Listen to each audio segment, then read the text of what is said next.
na nagsunog ka ng kilay sa pinanggalingan mong denominasyon at tumagal ka na ron, pero pagdating dito sa mensahe ng prophet na anointed, hindi ka pa rin dapat mangasiwa bilang pastor. Kasi consider yan na ikaw ay newbies, baguhan.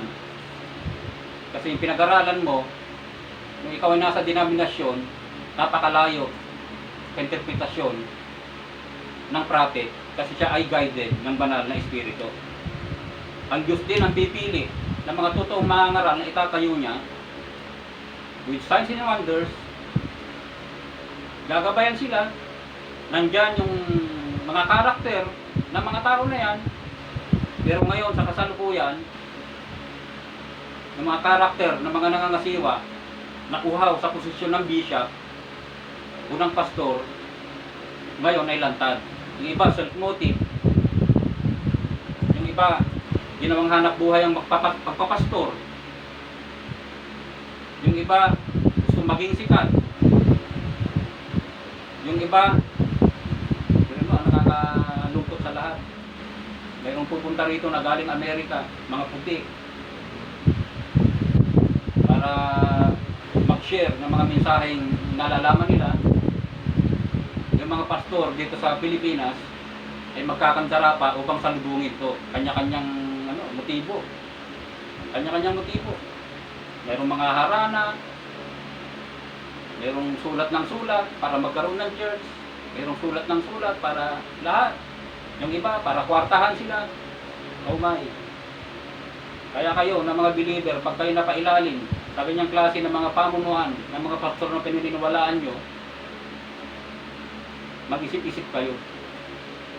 Kasi yan ay modern Nicolaita. Nicolaita sa principle na walang hinangad, kundi yumaman din. Marami din mga gustong yumaman pero nabibigo. Meron din gustong maging bishop pero nabibigo. Pero yung desire ay nandun. Kaya pagdating ng rapture, I believe na lahat yan ay maiiwan. At dun sa parable ni Christ, na makakasama sa pagsunog. Ang mga ordained na gagamitin ng Diyos para magbasa ng mensahe ng prophet, yan ay nakatalaga sa Diyos. Na pag dumating ang time na sila na ay pipirmin ng Diyos sa mga siwa, kasi may time appointed na ibibigay yan sa kanila. At darating ang time, yung mga totoong mananampalataya, wala nang halo yan. Hindi katulad ng Ephesian. Yung Ephesian halo eh. Pero dito, yung itatayo ng Diyos, yung like you, hindi na ito halo. Hindi na, wala na itong kasamang make believer o unbeliever. Yan ay full na true believer.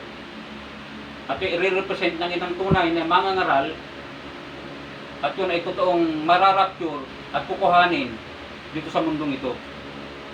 At naniniwala ko na yan malapit na maganap. Kaya sa time na ito, mag-isip tayo,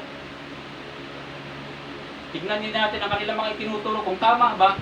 Kasi minsan hindi na nire-require yung pagbabasa. Kasi katulad nga nung early church, sabi nila, kami na lang na magbasa. Kasi sabi nga ni Peter, maraming sinabi si Paul na mahirap maintindihan. So, sabi naman nila, kinakailangan ng isang edukadong tao ang magbabasa niyan.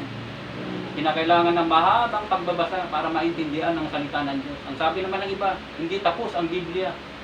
Ang sabi naman ng iba, kinakailangan dagdagan ang Biblia. Kaya nga sa time natin, ito napakabigat. Dito sa Naisya na nabuo. Magkakasama-sama tayo. Kung anong paniniwala mo, ipaniniwala mo. Paniniwala mo, kanya-kanyang paniniwala, pero wala tayo magkakasama. So, mag-worship sila sama-sama na iba-ibang paniniwala. Ano yun? So, itong council na ito na nangyari, dito sa ecumenical, ito po ay mas worse, sabi ng prophet, kaysa sa Nicaea. Mas worse. Pinakamasama ito. Kasi ang pale horse, ito yung pale horse eh, yung halo-halong kulay. Ito sa abuhing kabayo. Ito yung time na ito. Ito ito yung time na ito. Kaya kung ikaw ay bride, maging sensitibo ka. Ikaw ay magbasa. Eh, once na nakita mo na itinuturo ng isang mangangaral, ay iba na, ang pangangasiwa na iba na, nakita mo yung pangangasiwa ay parang Nicolaita na, kung paano dahil sa Ephesian, na sila ay nagalit, ikaw din ay magalit. Pag sinabi magalit, nakita mo sistema, kontrahin mo. Huwag kang matakot kasi ang Diyos ay nasa iyo. Ang Diyos ay nasa iyo. At darating ang time, ibibigay ka sa totoong mangangaral. At i-guide ka ng Diyos at diyan ay mapapabuti ka. At matitiyak mo ang kaligtasan mo. Kapag dating ng rapture, ikaw ay makakasama. Kaya nga sa time na ito, dapat natin tignan ang matyagan itong nagaganap na ito. Kasi hindi ito by chance. Ito ay pinirmit ng Diyos sa mangyari sa mga tao. Ito, kung ito ay galing sa Diyos, walang makakatigil dito.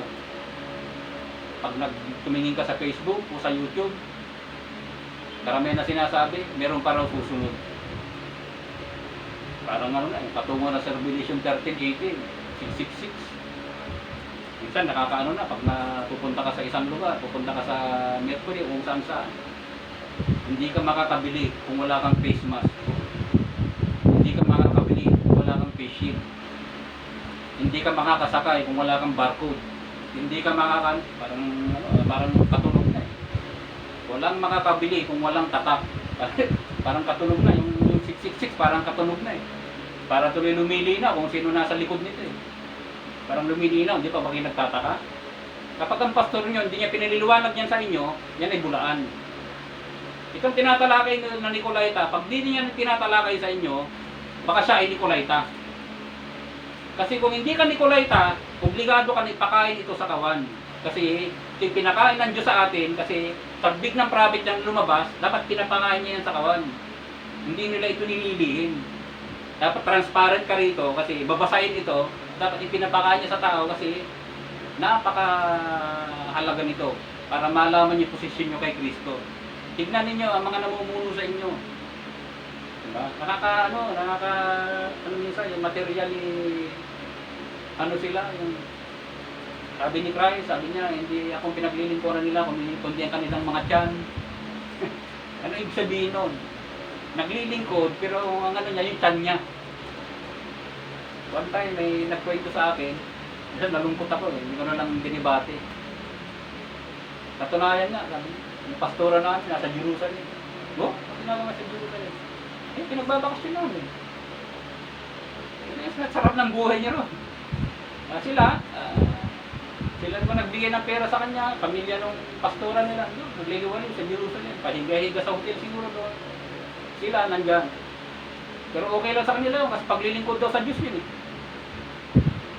Sa end time naman, sabi ng isang pastor, may isang nangaral, sabi niya, dapat ibili nyo ng rep, yung mga pastor ninyo.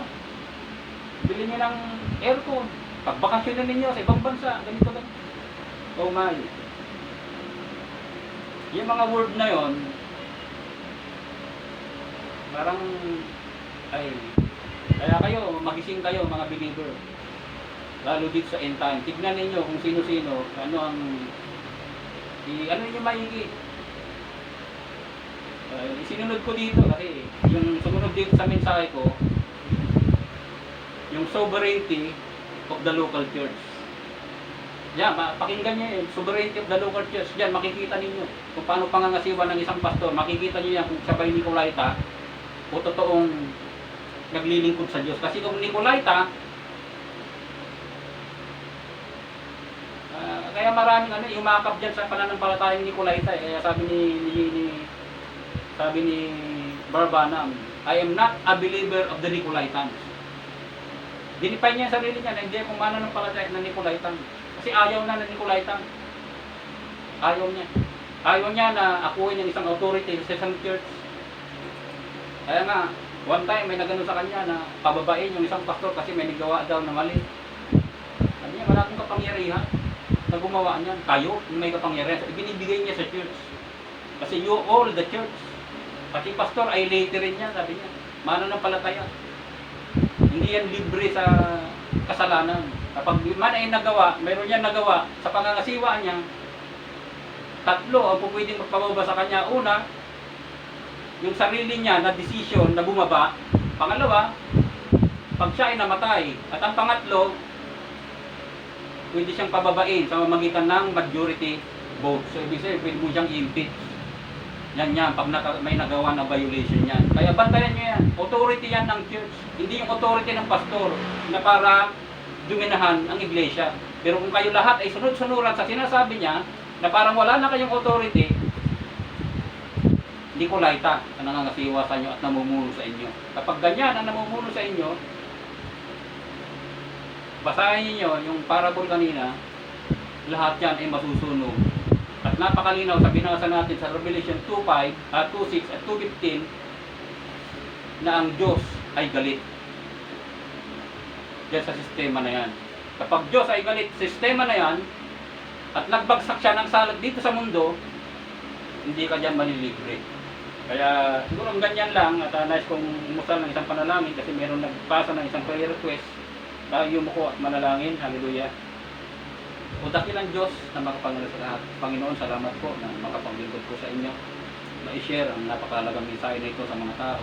Nawa ito ay kanila kong bigyan ng halaga at pansin ng mga bagay na ito. Panginoon, salamat sa iyong kabutihan. Salamat sa iyong kadakilaan na kami, O Diyos, ay ginabayan mo. At sa panahon na ito, hindi mo kami ginabayan kailanman. At Lord, umiiling din kami sa sandaling ito. Mayroong isang nagpasa ng prayer request na siya naniniwala na sa panalangin siya ay gagaling. At aking itinataas sa inyo si Ricardo Ramirez na mayroong diabetes. Panginoon, sa inyo Panginoon ay pag itinulog ang mga sakit na incurable, not even cancer, sabi mo noon, ay ito'y gagaling sa pamagitan ng pananampalataya. Sa sandaling ito Panginoon, ang itong dinadalangin ang brother na ito, hindi ko man siya kilala, pero siya nang express ng panalangin na siya hipuin mo sa sandali na ito ng kanyang pong diabetes ay mapagi sa kanya. Panginoon, salamat po na alam ko na ito'y tinugon mo sa sandali na ito. At salamat din sa lahat, si nanay na nagpapagaling sa kanyang pangaramdaman. Tanggalin mo na mo, Lord, ng lubusan ng kanyang pong ubo at ang kanyang nararamdaman sa kanyang katawan at bigyan mo pa siya ng mahabang panahon at buhay alang-alang ninyo Diyos sa kanyang pong mahal sa buhay. At sa sandaling ito, gabayan mo po kami, ingatan mo kami sa araw-araw na yung buhay, pagsalong mo namin sa tao. At ang lahat na Panginoon namin gagawin sa araw-araw, i-guide mo po kami at kami mo kanyang pabayaan. Salamat po at ang balik namin at pagkapunin sa iyo in Jesus Christ's name. Amen. Tayo dismiss na.